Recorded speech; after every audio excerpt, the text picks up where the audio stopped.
Spiritual சொந்தங்களுக்கு வணக்கம். நாம் இன்று ஒரு கதை பற்றி பார்க்க போகிறோம்.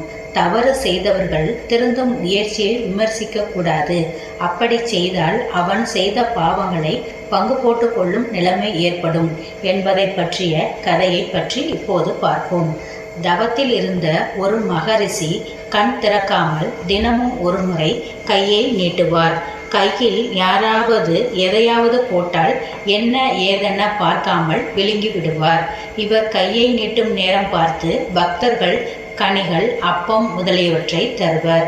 இதனால் புண்ணியம் சேரும் என கருதினர். ஒரு நாள் அந்நாட்டின் அரசன் வேட்டைக்கு வந்தான். அன்று பக்தர்கள் யாரும் வரவில்லை.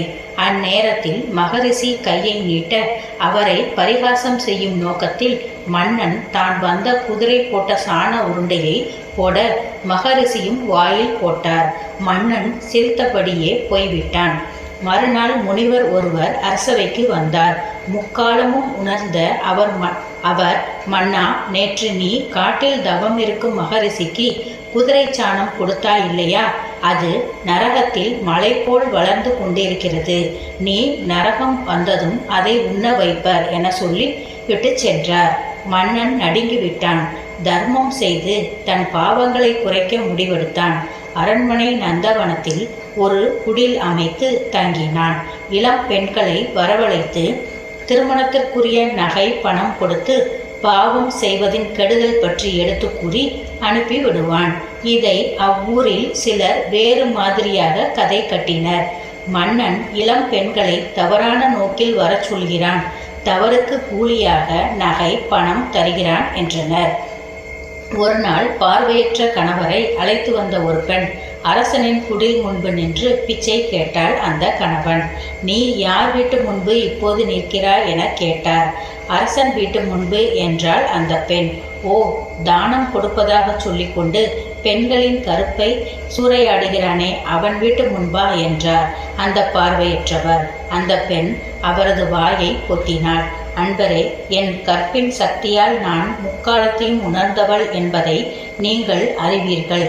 இந்த மன்னன் ஒரு மகரிஷிக்கு குதிரை சாணத்தை கொடுத்தான். அது நரகத்தில் மலையளவாக குவிந்து இவன் உண்ணுவதற்காக தயாரானது. அவ்விஷயம் இவனுக்கு தெரிய வரவே இவன் கண்ணியருக்கு தர்மம் செய்து நற்போதனைகளை செய்தான்.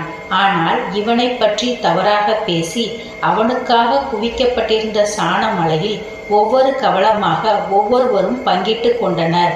கடைசி கவளம் மட்டும் பாக்கி இருந்தது. இவனை பற்றி தவறுதலாக பேசி அதை நீங்கள் எடுத்துக்கொண்டீர்கள். அடுத்த பிறவிலும் பார்வையற்றே பிறப்பீர்கள் என்றார். இதிலிருந்து நாம் என்ன தெரிகிறோம் என்றால், தவறு செய்தவர்கள் திருந்தும் முயற்சியை விமர்சிக்க கூடாது. அப்படி செய்தால் அவன் செய்த பாவங்களை பங்கு போட்டு கொள்ளும் நிலைமை ஏற்படும் என்பதை இந்த கதை மூலம் நாம் அறியலாம்.